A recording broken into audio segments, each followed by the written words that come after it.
हाँ, चलो तो स्टार्ट कर लेते हैं डिटर्मिनेंट से। तो अभी तक हम लोगों ने लास्ट क्लास में डिटरमिनेंट स्टार्ट किया था। क्लास 12 में ये चैप्टर नंबर 4 है ना। चैप्टर 1 था relation function, 2 inverse trigonometric, 3rd matrices, 4th है डिटर्मिनेंट। तो लास्ट क्लास में हमने डिटर्मिनेंट स्टार्ट किया था, अभी आज कंटिन्यू करते हैं। तो आज का जो टॉपिक है वो है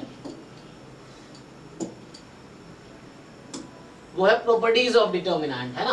तो आज का जो टॉपिक है वो है प्रॉपर्टीज ऑफ डिटर्मिनेंट्स। सो ये देखते हैं प्रॉपर्टीज ऑफ डिटर्मिनेंट्स क्या होता है।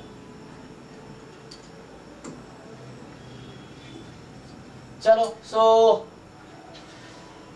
आपको समझना तो मैं डायरेक्टली प्रॉपर्टीज से ही लिख देता हूँ ना। तो यहां से देखो, इसमें क्या है कि जैसे डिटर्मिनेंट ओपन करने के लिए आपको पूरा रो कॉलम को ओपन करना पड़ता है, लेकिन कुछ ऐसी प्रॉपर्टीज हैं कि हम डिटर्मिनेंट देख के उसकी वैल्यू बता सकते हैं ना। कुछ ऐसी प्रॉपर्टीज हैं कि डिटर्मिनेंट देख के हम वैल्यू बता सकते हैं।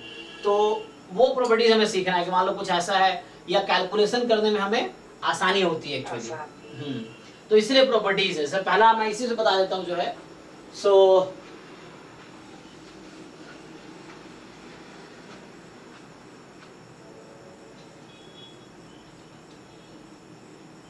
ओके, तो मेनली ये कह रहा है कि जो डिटर्मिनेंट यहाँ पे है, पहला प्रॉपर्टी देख लो। पहला प्रॉपर्टी क्या कहता है? सो तो प्रॉपर्टी 1 है, तो हम लोग स्टार्ट कर रहे हैं। प्रॉपर्टीज ऑफ डिटर्मिनेंट से। प्रॉपर्टीज ऑफ डिटर्मिनेंट, ठीक है, यहां से स्टार्ट कर रहे हैं प्रॉपर्टीज ऑफ डिटर्मिनेंट से। ठीक है, so this is the properties of determinant.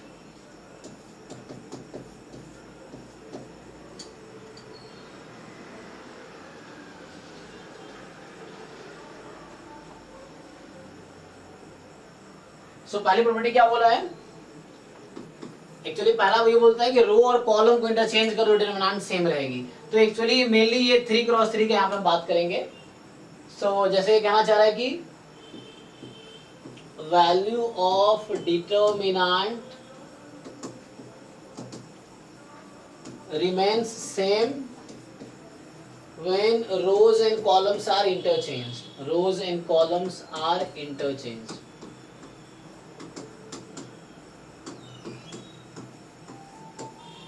ठीक है, so value of determinant remain same when rows and columns are interchange. ठीक है, रो और कॉलम को इंटरचेंज भी कर दो तो वैल्यू सेम ही रहेगी।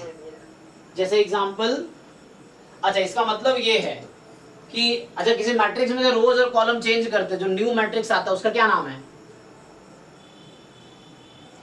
रो और कॉलम को इंटरचेंज करने के बाद जो नया मैट्रिक्स आता है उसका क्या नाम है? जैसे मान लो कि ए है, फॉर एग्जाम्पल लेट से, चलो A B C P Q R X Y Z, मान लो ये है।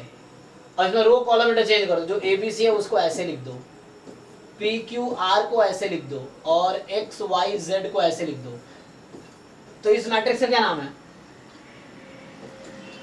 क्या बोलते हैं इसको? रो को कॉलम बना देते हैं और कॉलम को रो बना देते हैं, तो उस मैट्रिक्स का नाम क्या है? भूल गए? ये एबीसी रो था, तो ये कॉलम है। P Q R second row है, यहाँ सेकेंड कॉलम है। X Y Z third row है, यहाँ थर्ड कॉलम है। तो इसको बोलते हैं ए ट्रांसपोज। ट्रांसपोज सुने हैं ना? अभी तो हम लोग किया था ट्रांसपोज। ट्रांसपोज में क्या करते हैं? रो और कॉलम को इंटरचेंज कर देते हैं। तो ये मैट्रिक्स ये यही कहना चाह रहा है, किसी स्क्वायर मैट्रिक्स का डिटर्मिनेंट और उसके ट्रांसपोज का डिटर्मिनेंट हमेशा इक्वल रहेगा। तो मतलब ये कहना चाह रहा है कि अगर मैं 3x3, मतलब ये किसी में ट्रू है, 2x2 में भी ट्रू है, 1x1 में भी ट्रू है, 3x3 में भी ट्रू है, 4x4 में भी ट्रू है, चाहे किसी भी ऑर्डर का डिटर्मिनेंट हो, सब में ट्रू है ये। तो हम एग्जांपल जो लिख रहे हैं 3x3 का लिख रहे हैं, लेकिन रिजल्ट किसी भी डिटर्मिनेंट के लिए ट्रू होगा, चाहे किसी भी ऑर्डर का हो।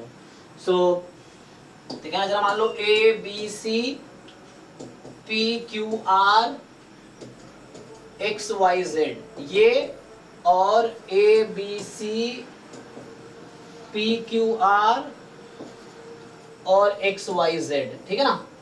तो ये ट्रू रहेगा, ठीक है, इस तरीके से A B C P Q R X Y Z.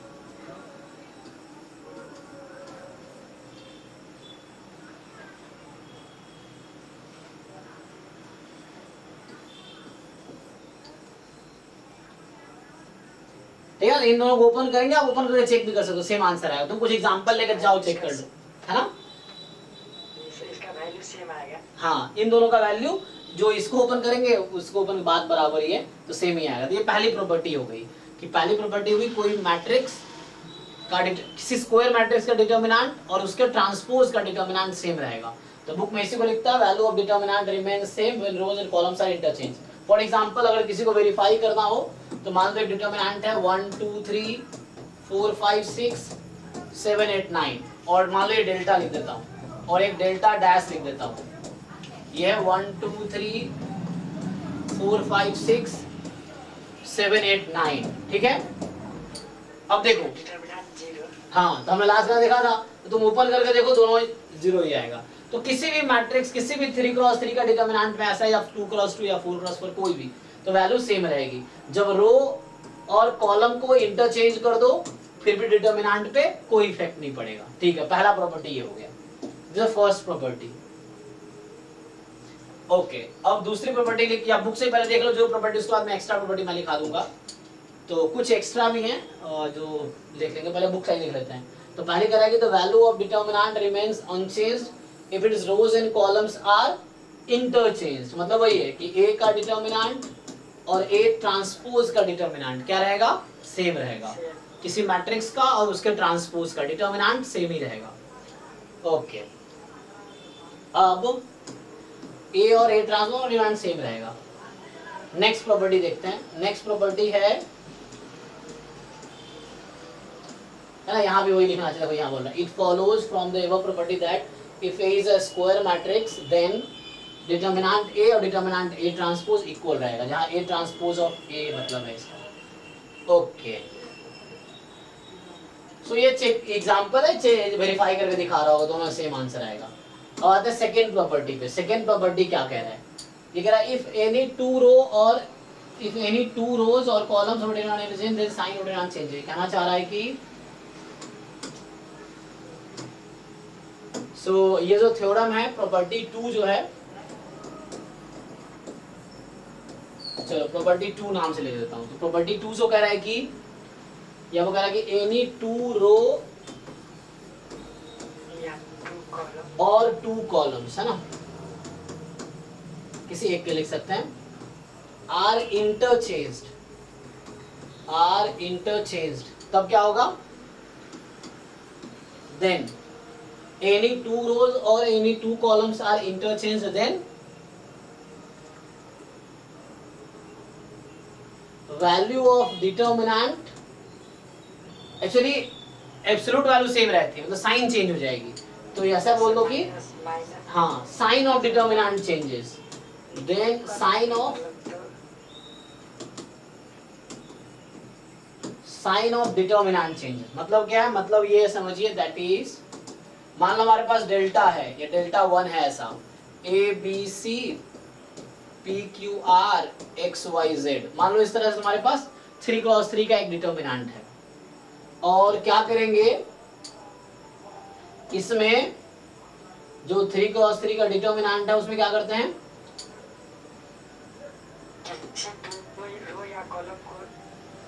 Interchange कर देते हैं। जैसे मान लो अब ये कहना चाह रहा है कि साइन चेंज हो जाएगा। जैसे मान लो ये हो जाएगा, अगर तुम इसमें चेंज कर दो, जैसे मान लो इसकी वैल्यू ये डेल्टा 1 है और तो मुझे अगर वैल्यू निकालना है, नया डिटर्मिनेंट लिख देता हूँ, मान लो ये ऐसा है।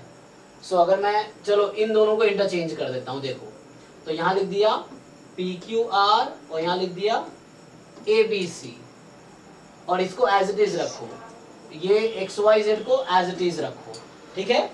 तो यहाँ पे तुम्हारे पास है P Q R A B C और एक्स वाई जेड। तो अगर इसकी वैल्यू डेल्टा 1 इसके इक्वल है, तो ये किसके इक्वल आएगी, डेल्टा 1 के, है ना, इसको डेल्टा बोलते हैं। सो ये डेल्टा 1 के इक्वल है, कैपिटल डेल्टा ए, तो माइनस डेल्टा 1। जस्ट आपने क्या किया, फर्स्ट और सेकेंड रो को इंटरचेंज कर दिया। तो साइन चेंज, मान लो अगर वैल्यू, जैसे एग्जांपल कोई वैल्यू है किसी भी डिटर्मिनेंट में, तो अगर इसकी वैल्यू 4 है तो इसकी -4 आएगी। सेम चीज आप किसी 2 कॉलम को इंटरचेंज कर दो, किसी 2 को इंटरचेंज कर दो, तो इसकी जो वैल्यू आएगी अभी, और चेंज करने के बाद जो डिटर्मिनेंट आएगी उसका साइन चेंज रहेगा बस, है ना। तो ये हो गया सेकेंड प्रॉपर्टी। जैसे एग्जांपल 2x2 का मान लो देखा ऐसा है 1 2 3 4, इसको खोलो, इसको ओपन करोगे तो आया 4 माइनस 6 माइनस 2, ठीक है। और यहां से 3 4 1 2, इसको खोलो, क्या आएगा?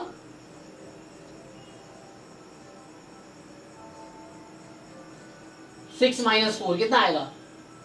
6 minus 2। तो क्या हुआ, मैंने क्या किया, ये जो रो था इसको इंटरचेंज कर दिया, है ना, या आप है ना उस तरह से देख सकते हो। या इसी में अगर कॉलम भी इंटरचेंज करूँ मैं, मान लो ये कॉलम है, इसको इंटरचेंज कर दो, यहाँ 2,4 कर दो और यहाँ पे 1,3 कर दो, क्या होगा? सो ये 2 4 और ये 1 3 इस तरीके से है। तो कितना आ जाएगा? 6 माइनस 4, ये कितना आ गया? 2 एक्चुअली, है ना। सो ये आ गया 6 माइनस 4 मतलब 2।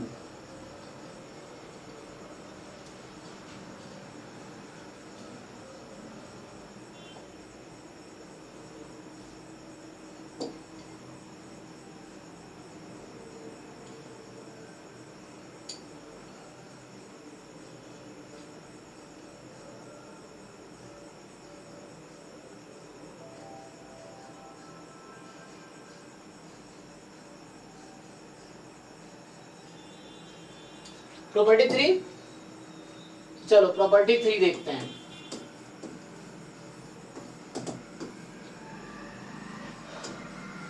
अच्छा सोचो, अगर कोई 2 रो आइडेंटिकल है, चलो मैं लिखता हूं यहां पे, इफ 2 रो और 2 कॉलम, है ना, 2 रोज और 2 कॉलम्स आर आइडेंटिकल। आइडेंटिकल का मतलब क्या होता है भाई? आइडेंटिकल मतलब क्या होगा? एग्जैक्टली सेम, है ना। देन तो अगर किसी डिटर्मिनेंट में 2 रो या 2 कॉलम आइडेंटिकल है डिटर्मिनेंट में, तो क्या होगा वैल्यू ऑफ डिटर्मिनेंट? 0 हाँ, value of determinant is 0। Simple. जैसे मान लो एग्जांपल के लिए देखो, जैसे ऐसा है ए बी सी, यहाँ भी है ए बी सी, यहाँ है पी क्यू आर। तो इसको ओपन करेंगे तो इसकी वैल्यू 0 ही आएगी। तो आप चेक कर सकते हो, अब ओपन करके देखो, एक्सपैंड करना हमने सीखा था लास्ट क्लास में, how to expand a determinant. तो आप एक्सपैंड करके देखो इसको, सो इसकी वैल्यू 0 ही आएगी, है ना। या कोई और, मान लो, चलो यहाँ मान लो 1 2 3, या इधर ले लो 1 2 3, यहाँ मान लो 4 5 6 और यहाँ है 1 2 3। आप इसको भी ओपन करके देखो तो वैल्यू क्या होगी? 0 होगी।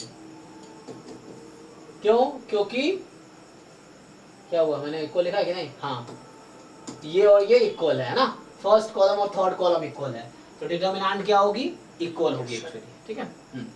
0 सो सॉरी, मतलब 0 के इक्वल हो जाएगी, है ना। डिटर्मिनेंट क्या है? 0 के इक्वल हो जाएगी।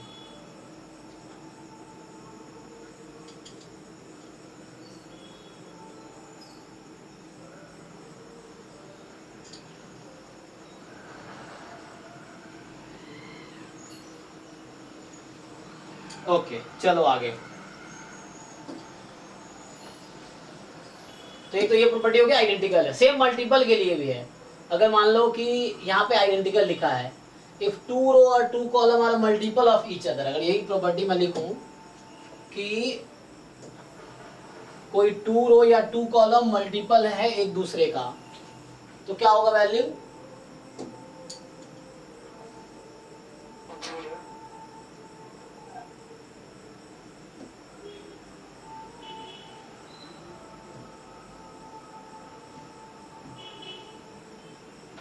सो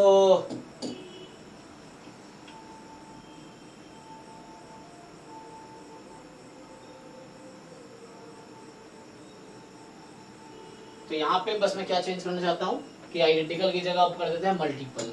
इफ 2 रो और 2 column are multiple of each other, या उसको बोलते हैं प्रोपोर्शनल, है ना, ऐसा वर्ड यूज करो, प्रोपोर्शनल, कि 2 रो या 2 कॉलम प्रोपोर्शनल है। प्रोपोर्शनल मतलब रेशियो सेम रहेगी, हाँ, तो प्रोपोर्शनल है, देन वैल्यू। से एग्जांपल देख लो।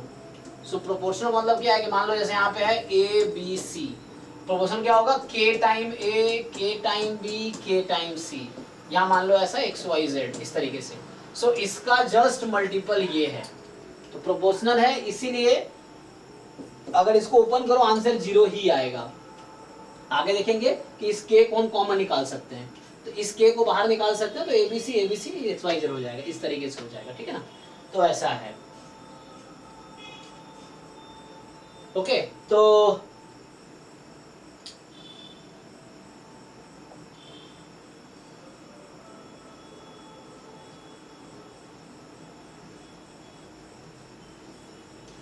एक क्वेश्चन मान लो इस पर ऐसा हो सकता है, जैसे मान लो यहाँ पे है तुम्हारे पास 6 8 10 है ना, और यहाँ पे हो सकता है 6 का मल्टीपल मतलब जैसे या आप ऐसा ले सकते हैं, एक मिनट रुको, जैसे मान लो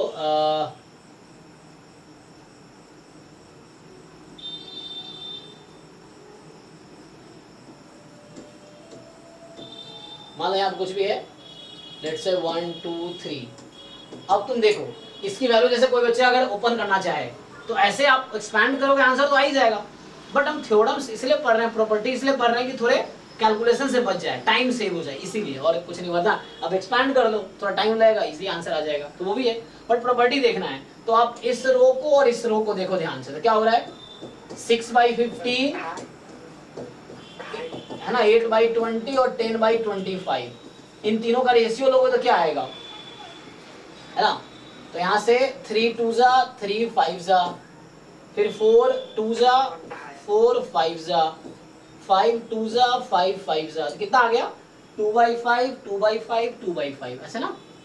सो 2/5 2/5 2/5, तो मतलब ये है कि फर्स्ट रो और थर्ड रो क्या है, प्रोपोर्शनल है। तो ये दोनों प्रोपोर्शनल है, तो क्या होगा, वैल्यू आप ओपन करके चेक करो, आंसर 0 आएगा। तो ये प्रॉपर्टी है कि डायरेक्टली बिना सॉल्व किए हम आंसर बता सकते हैं, अगर कोई इस तरह प्रॉपर्टी पे आपको फिट बैठ गया तो simply first row third row proportional है।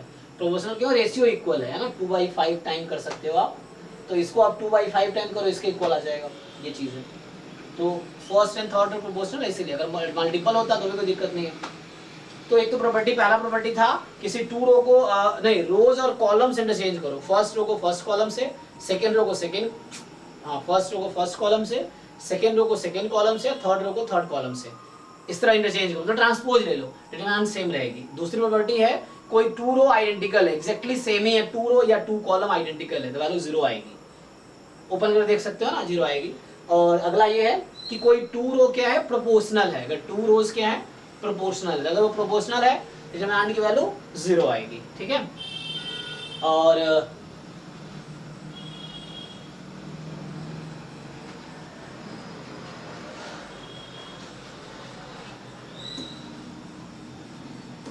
नेक्स्ट है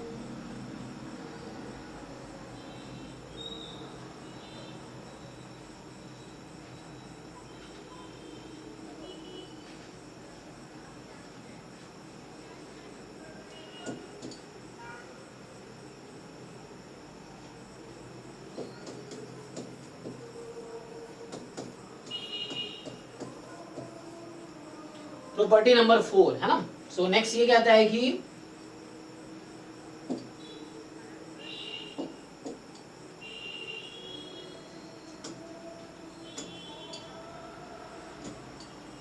सो अगर ऐसे इसमें क्या दिया है इसने, सो हालांकि प्रॉपर्टी बहुत सारी है।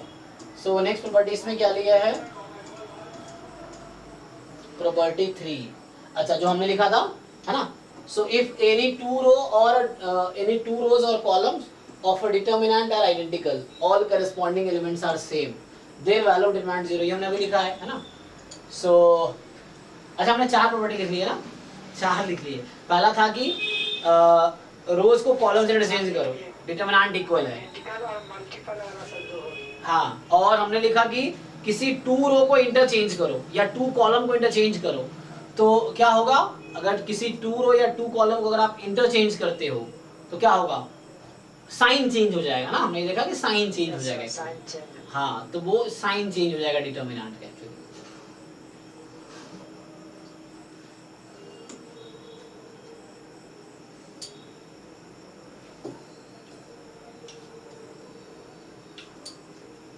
ओके, तो हमने प्रोपोर्शनल और वो वाला देखा ना, प्रोपोर्शनल वाला, और हाँ ये क्या है, अच्छा अब यहाँ पे है next, if each element of a row or है ना, or a column is multiplied by a constant k, then its value gets multiplied by k। क्या कहना चाह रहा है, तो ये कुछ ऐसा कहना चाह रहा है, देखो सो हमने एक्चुअली 4 लिख लिया, पांचवा मेरे हिसाब से हमने पांचवा प्रॉपर्टी हम लिख रहे हैं। सो ये कहना चाह रहा है कि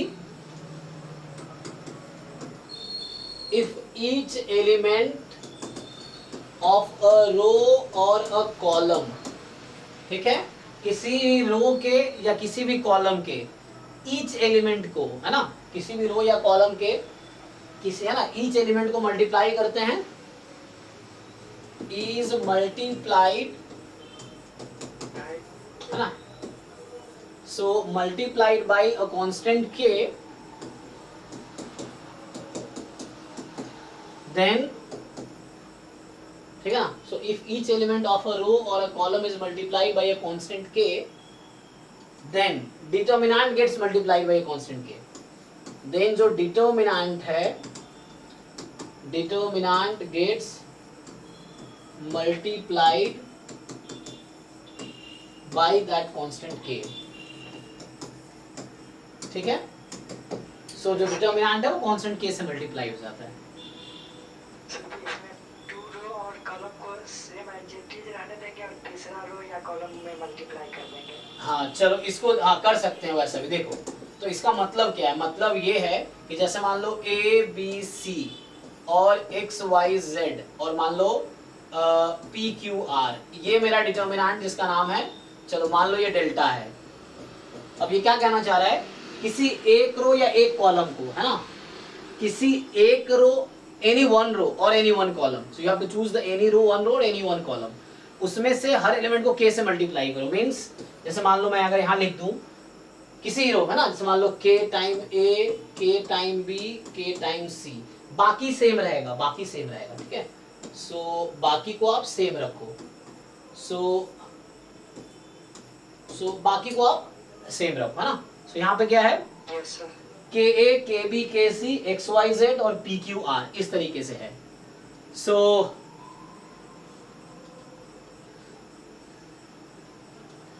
ये कहना चला, अगर ईच किसी एक रो के हर एलिमेंट को आपने के से मल्टीप्लाई किया तो जो डिटर्मिनेंट है उसकी वैल्यू एक्चुअली के से मल्टीप्लाई हो जाएगी, जो डिटर्मिनेंट की वैल्यू है वो के से मल्टीप्लाई हो जाएगी। तो इसकी वैल्यू अगर डेल्टा है ना, तो मतलब कहने का मतलब ये है यहाँ पे कि आप के कॉमन निकाल सकते हो हर एलिमेंट से, है ना, उसको दूसरे में मल्टीप्लाई भी कर सकते हो, कोई बात है।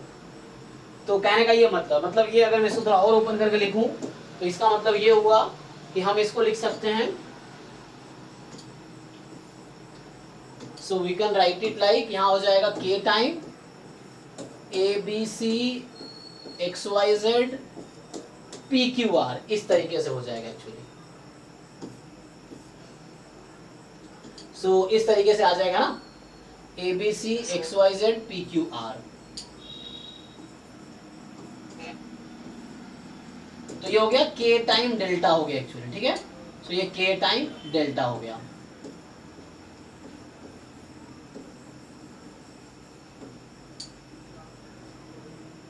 ओके, सो इस तरीके से हो गया। Yes sir. अब इसी लॉजिक से एक फॉर्मूला आता है ना डिटर्मिनेंट का, कि मान लो ए कोई मैट्रिक्स है n क्रॉस n की, है ना, ए कोई मैट्रिक्स क्या है, n क्रॉस n की।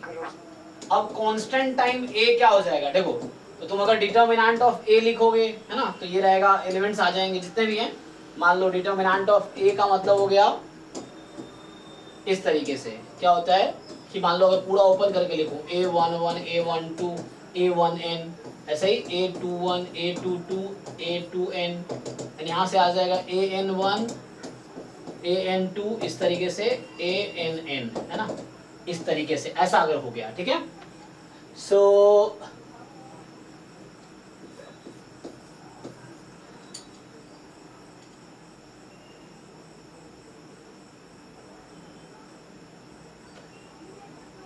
यहाँ से क्या आएगा, हेलो k टाइम a का मतलब क्या हुआ जरा समझो। अभी पहले मैं के ए मैट्रिक्स की बात कर रहा हूं, तो मैट्रिक्स के ए क्या होता है,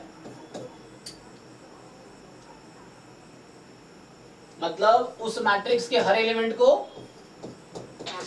k से मल्टीप्लाई कर दोगे, यही होगा ना।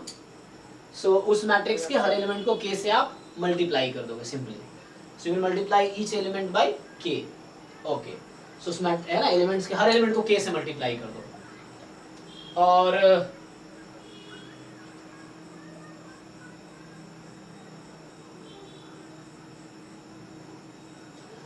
अब आपको इसका डिटर्मिनेंट निकालना है k टाइम a का, देखो ध्यान से।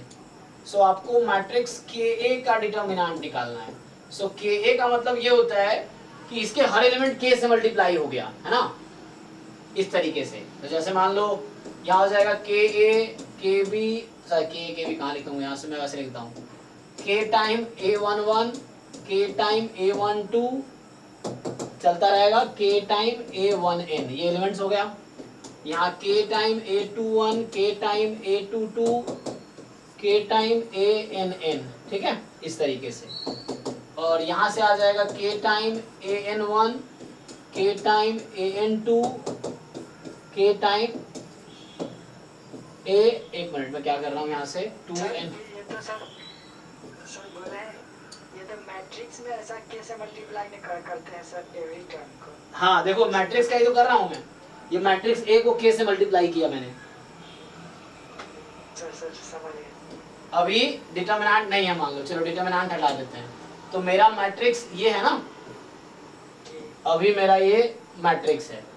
अब मैं इसका डिटर्मिनेंट लगा देता हूँ, चलो जो तुम कह रहे हो अब देखो आगे करता हूँ ये। तो अब मैं क्या करूँगा, अभी मेरे पास सिर्फ मैट्रिक्स ka है, तो मेरे पास अभी क्या है, मैट्रिक्स ka है, ये मैट्रिक्स है। अब डिटर्मिनेंट लगाने के लिए क्या करेंगे,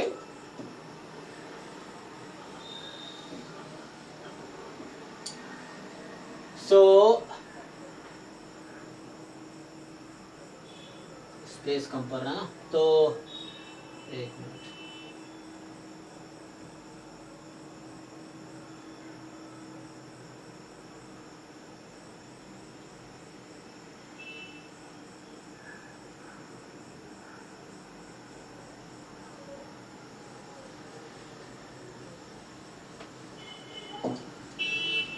ठीक है ना। तो यहां से क्या होगा कि अब देखो मैं इसमें डिटर्मिनेंट लगा देता हूं, तो जो ही आप डिटर्मिनेंट लगाओगे तो ये मैट्रिक्स अब क्या हो गया, डिटर्मिनेंट हो जाएगा।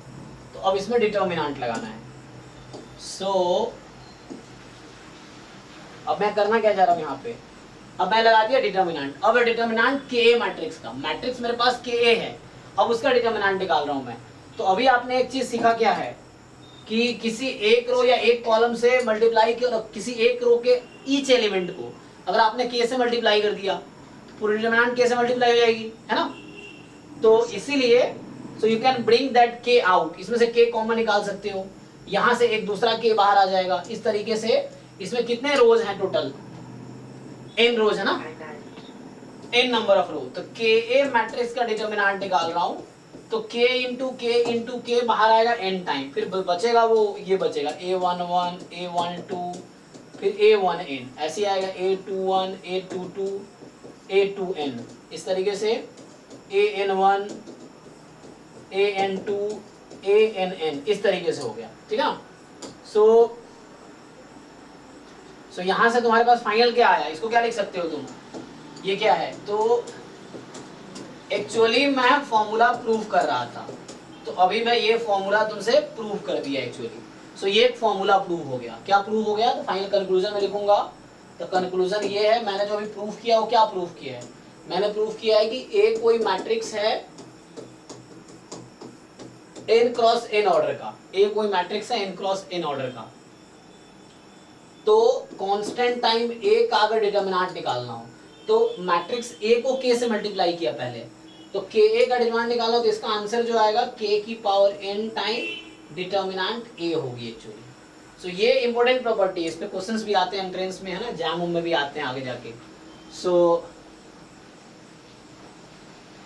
ये हमारे पास एक प्रॉपर्टी हो गई। सो ये इसको प्रूव करने के लिए मैंने ये सब किया एक्चुअली, इतना किया, ये प्रूफ कर रहे थे यहाँ पे।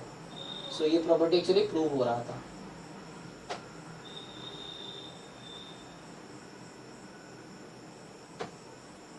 ओके, तो अभी मैं कंक्लूजन क्या कहूं, तुमने फॉर्मूला लिखा है, तो हमने ये देखा किसी डिटरमिनेंट में ईच रो, कोई एक रो को k से मल्टीप्लाई कर दो तो उस k को आप बाहर निकाल सकते हो, वो जो डिटरमिनेंट है उसका मल्टीपल हो जाएगा k टाइम। नेक्स्ट क्या है, सो अगली प्रॉपर्टी देख लेते हैं। तो अभी हम लोग समझ रहे थे ये वाली प्रॉपर्टी। जैसे मैं एग्जांपल देता हूँ, एक एग्जांपल और समझा देता हूँ। जैसे मान लो, जैसे यहाँ पे है 2 क्रॉस 2 से समझा दूं? चलो 2 क्रॉस 2 का देख लेते हैं। देखो जैसे है 1 2 3 4, इसका डिटर्मिनेंट आएगा -2। अब मैं क्या कर रहा हूँ, इस रो को मान लो 5 से मल्टीप्लाई कर दिया मैंने, 1 इंटू 5 5 कर दिया, 2 इंटू 5 10 कर दिया, 3 इंटू 4 3 4 सेम है। तो प्रॉपर्टी ये कहता है कि अगर तुमने किसी डिटर्मिनेंट के एक रो को या एक कॉलम के ईच एलिमेंट को किसी कांस्टेंट से मल्टीप्लाई किया, तो मैंने इसके फर्स्ट रो को 5 से मल्टीप्लाई कर दिया, तो कहना चाह रहा डिटर्मिनेंट भी 5 टाइम हो जाएगी। तो आप ओपन करके देख लो, इसका आंसर -10 आएगा। देखो ओपन करके देख लेते हैं। Yes sir. तो 5 4 जा 20 -30 है ना, तो -10 आ जाएगा। इस तरीके से है कि माइनस ये हो गया, ऐसा आ गया हमारे पास, ठीक है। और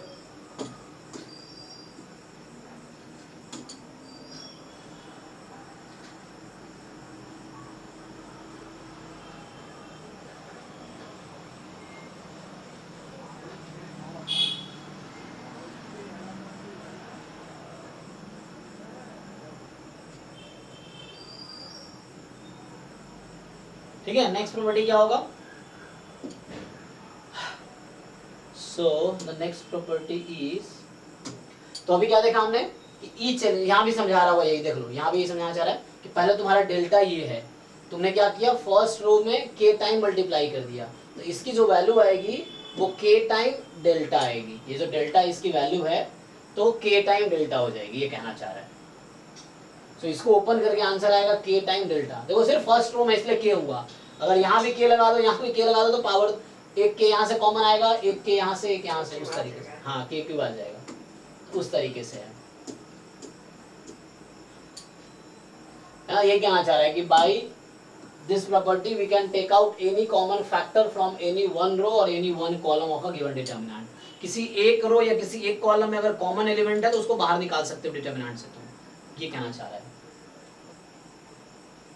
अब जो प्रॉपर्टी मैंने लिखा था वो यहाँ लिख रहा है, if corresponding elements of any two row or columns of a determinant are proportional then value of determinant is 0। जो मैंने लिखा था वही चीज यहाँ बोलना चाह रहा है, एक प्रोपोर्शनल होगा तो कांस्टेंट बाहर निकाल लो, सो वो दोनों रो आइडेंटिकल हो जाएंगे, आइडेंटिकल हो जाएंगे, डिटर्मिनेंट 0 हो जाएगा, इसीलिए हाँ, तो वही यहाँ पे लिखाना चाह रहा है। So the next property number 5 इसके हिसाब से तो क्या कहना चाह रहा है, देखो if some or all element of a row or a column of determinant are expressed as a sum of two terms, then the determinant can be expressed as sum of two or more determinant। मतलब देखो इस तरीके का determinant है, यहाँ a1 plus lambda 1, a2 plus lambda 2, a3 plus lambda 3 है, तो दो अलग अलग डिटर्मिनेंट बना सकते हो। पहले में तुम a1 a2 a3 लो फर्स्ट कॉलम, और दूसरे में लैम्डा 1 लैम्डा 2 लैम्डा 3 लो, और बाकी second row third row common रहेगा, second row third row common रहेगा। तो जो सेकेंड रो है वो एज इट इज रहेगा, जो थर्ड रो है वो एज इट इज रहेगा, ठीक है ना। सो इस तरीके से है कि second row third row same ही रहेगा।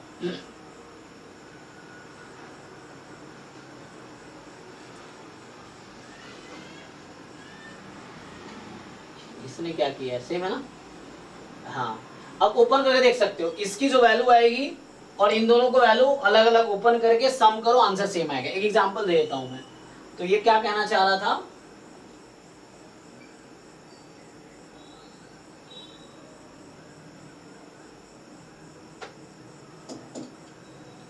तो सिंपल से मान लो एग्जांपल कहीं ऐसा है ना, कई बार ऐसा है कि हो जाता है a प्लस बी, मान लो c plus D, e plus F, यहाँ कुछ भी है x y z है ना, p q r, तो इसको ओपन करो तो आंसर वही आएगा। कई बार तुम्हें ओपन करना पड़ता है, तो you can make two different determinants actually, है ना। तो यहाँ a c e ले लो पहला एलिमेंट, और दूसरे में ले लो b d f, ठीक है। सो x y z p q r, ठीक है, x y z p q r, ठीक है। तो ऐसा लिख सकते हैं, मतलब इस तरीके से ये प्रॉपर्टी है। सो अगर कोई किसी एक रो या एक कॉलम में ईच एलिमेंट या कुछ element sum of two terms है, तो you can this determinant can be written as sum of two different determinants, sum of two different determinant. बाकी एलिमेंट कॉमन है, बाकी एलिमेंट्स कॉमन है, बस इसको स्प्लिट करना है। जो पहला रो है वो स्प्लिट हुआ दो पार्ट में, बाकी एलिमेंट कॉमन है ना, बाकी एलिमेंट कॉमन है, बस ये स्प्लिट हुआ है। और नेक्स्ट प्रॉपर्टी ये है जो बहुत इंपॉर्टेंट है और इसी पे सारा क्वेश्चन होगा आगे। सो जो नेक्स्ट प्रॉपर्टी लिखा होगा इसने, इसके हिसाब से वो लास्ट ही होगा। हालांकि और भी प्रॉपर्टीज में लिखाऊंगा कुछ, तो इसके हिसाब से ये लास्ट होगा property. If to each element of any row or column of a determinant the equimultiples of corresponding to each element of other row or column are added, then the value of determinant remains same. The value of determinant remains same if you apply, मतलब ये है किसी रो को तुम ऐसे change करो, Ri changes as Ri plus k time Rj। इसका क्या मतलब है, जो ith रो में तुम क्या करो, उसको चेंज, इसको बोलते हैं एलिमेंट्री ट्रांसफॉर्मेशन, है ना। तो ये मैट्रिक्स में भी था। अच्छा यहाँ पे इनवर्स वाला वो आया ही एक साइज ना, ओके। एलिमेंट्री ऑपरेशन से इनवर्स निकालने में, चलो इनवर्स जब पढ़ेंगे तब देखेंगे।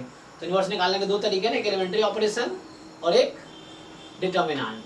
चलो इनवर्स आगे पढ़ेंगे तो उसमें देखेंगे। So value of determinant remain same if you apply the operation. So इसको एलिमेंट्री ऑपरेशन बोलते हैं, एलिमेंट्री ऑपरेशन। तो कहना चाह रहा है ये ऑपरेशन लगाने के बाद डिटरमिनेंट की वैल्यू सेम ही रहती है। तो ऑपरेशन है क्या ये, देखो ऑपरेशन ऐसा है, मैं यह समझा देता हूँ। सो ये कहना चाह रहा है कि when you apply this operation, so ith row को तुम चेंज करो ith row plus k time jth row. For example तुम फर्स्ट रो को चेंज करो first row plus 2 time second row, like this ना, इस तरीके से। तो फर्स्ट रो को चेंज करो तुम first row plus 2 time second row, है ना। तो अगर ऐसा होगा इन दैट केस, ठीक है ना, अगर ऐसा है Ri changes Ri plus 2 time Rj, यहाँ पे I12 ले लिया। तो मतलब फर्स्ट रो को तुम चेंज करोगे first row plus 2 time second row. ये तो रो के लिए हो गया, यही ऑपरेशन कॉलम के लिए है कि Ci changes as Ci plus k time Cj। तो ये ऑपरेशन लगाने के बाद डिटरमिनेंट की वैल्यू चेंज नहीं होगी, ये कहना चाह रहा है। तो यहाँ हो क्या रहा है, किसी एक रो या एक कॉलम को तुम उसमें ऐड कर रहे हो किसी दूसरे रो में कुछ नंबर मल्टीप्लाई करने के बाद, फिर भी डिटरमिनेंट सेम रहेगी। एग्जांपल देख लो, मैं एग्जांपल से इसको वेरीफाई कर देता हूँ। जैसे मान लो है 1 2 3 4 5 6 7 8 9, ये डिटरमिनेंट अभी डेल्टा है। अच्छा इसका वैल्यू हम जानते हैं ना, 0 आता है, ठीक है। सो ये मेरा डिटरमिनेंट है जो 0 आएगा। अब इसमें तुम एलिमेंट्री ऑपरेशन लगाओ। चलो मैं एक एलिमेंट्री ऑपरेशन लगा देता हूँ। तो मैं क्या कर रहा हूँ इसमें कि मैं थर्ड रो को चेंज करता हूँ। कैसे, थर्ड रो को चेंज करता हूँ प्लस 2 टाइम फर्स्ट रो। तो देखो यहाँ थर्ड रो चेंज हो रहा, बाकी सेम रहेगा। तो अब नया डिटरमिनेंट क्या बनेगा, फर्स्ट रो को ऐसे लिख दो 1 2 3, सेकेंड रो है 4 5 6, ऐसे लिख दिया। अब थर्ड रो को चेंज करो। तो कैसे चेंज करोगे, थर्ड रो में तुम ऐड करोगे फर्स्ट रो में से 2 मल्टीप्लाई करके। तो ये जो फर्स्ट रो है इसमें 2 मल्टीप्लाई करो, उसको थर्ड रो में ऐड कर दो। तो यहाँ तो 7 पहले से है, तो इसको 2 से मल्टीप्लाई करो, कितना हो जाएगा 2। तो 7 प्लस 2 9 आ गया यहाँ पे। 8 यहाँ पहले से है, इसको 2 से मल्टीप्लाई करो, तो 8 प्लस 4 12 आ जाएगा। ये 9 रहेगा और इसमें 2 से मल्टीप्लाई करो, 9 प्लस 6 15। तो हमने क्या किया, थर्ड रो को चेंज किया। कैसे चेंज किया, थर्ड रो में ऐड किया 2 टाइम फर्स्ट रो, तो ये आ गया। अब इसको तुम चाहो तो ओपन करके देखो 0 ही आएगा, तो ये भी 0 ही आएगा। क्यों, क्योंकि इसकी वैल्यू 0 थी। तो इस तरह का कोई भी ऑपरेशन लगाओ, प्लस की जगह मैं माइनस भी कर देता ना, कि थर्ड रो में क्या करता, थर्ड रो में से माइनस कर देता 2 टाइम फर्स्ट रो, फिर भी डिटरमिनेंट सेम ही रहेगी। और ये सबसे ज्यादा यूजफुल प्रॉपर्टी है, इसी में पूरी एक्सरसाइज है एक्चुअली। तो अभी तो ये प्रॉपर्टी हो गई। अभी तो हमने मेनली जो एनसीईआरटी में 6 प्रॉपर्टीज है वही डिस्कस किया। अभी क्वेश्चंस इसमें नेक्स्ट क्लास में करेंगे, और भी कुछ प्रॉपर्टीज हैं जो मैं बताऊंगा जो ज्यादा यूजफुल है, जो एनसीईआरटी में नहीं है, लेकिन यूज करेंगे तो इजीली क्वेश्चन सॉल्व हो जाएगा। तो अभी मैं एनसीईआरटी के हिसाब से चला। अभी तो जो एनसीईआरटी में जो भी है वो हमने मेंशन कर दिया। ओके, अच्छा ये तो हम पढ़ाई था ईच रो के, है ना, किसी एक रो के हर एलिमेंट को k से मल्टीप्लाई करोगे तो k टाइम हो जाएगा, ये पढ़ाई था। तो इतना ही है, उसके बाद एग्जांपल स्टार्ट हो गया। तो इसमें क्वेश्चन ज्यादा इंपॉर्टेंट है, थ्योरी सफिशिएंट नहीं है, क्वेश्चन करना इंपॉर्टेंट है। ये मैं नेक्स्ट क्लास में कराऊंगा अभी। तो एग्जांपल्स हो गए, और ऐसे ही इस पे बेस्ड एक एक्सरसाइज होगा। कौन सा एक्सरसाइज होगा, 4.2, इसी पे बेस्ड एक्सरसाइज है 4.2। तो अभी एनसीईआरटी में जो 6 प्रॉपर्टीज है वो मैंने डिस्कस किया है बस। प्रॉपर्टीज और भी हैं जो मैं नेक्स्ट क्लास में डिस्कस करूंगा, और उसके बाद नेक्स्ट क्लास में क्या करेंगे, ये जो 4.2 एक्सरसाइज है इसके कुछ क्वेश्चंस डिस्कस करेंगे। एग्जांपल्स तो सॉल्व है, आप ट्राई करो, अगर डाउट है तो पूछ सकते हो। मैं इसके एक्सरसाइज के क्वेश्चन कराऊंगा, तो नेक्स्ट क्लास में यही एक्सरसाइज होगी अभी, इसमें जो कुछ प्रॉपर्टीज और हैं वो डिस्कस करेंगे। फिर मेनली सीखना है कि ये क्वेश्चन सॉल्व कैसे करने हैं। बच्चों को ये बहुत डिफिकल्ट लगता है ये वाली स्पेशली एक्सरसाइज। प्रॉपर्टी सर काम में आती है। हाँ, तो प्रॉपर्टी लगा लगा के इसको सॉल्व करने हैं, इसको एक्सपैंड नहीं करना, प्रॉपर्टी लगा के इन सबको सॉल्व करना है। तो ये प्रॉपर्टी पे बेस्ड हम लोग करने पर सर बहुत लॉन्ग प्रोसेस हो जाएगा। हाँ, ओपन करो तो बहुत लॉन्ग हो जाएगा, वो प्रॉपर्टी लगा के हम सॉल्व करेंगे नेक्स्ट क्लास में। चलो अभी तो मेरी 9 से 11 क्लास है, तो मैं कंटिन्यू करता हूँ अगली क्लास, ठीक है ना? चलो ठीक है, thank you, good night, next class में मिलते हैं। कल 11वीं क्लास है ना? हाँ, कल 11th।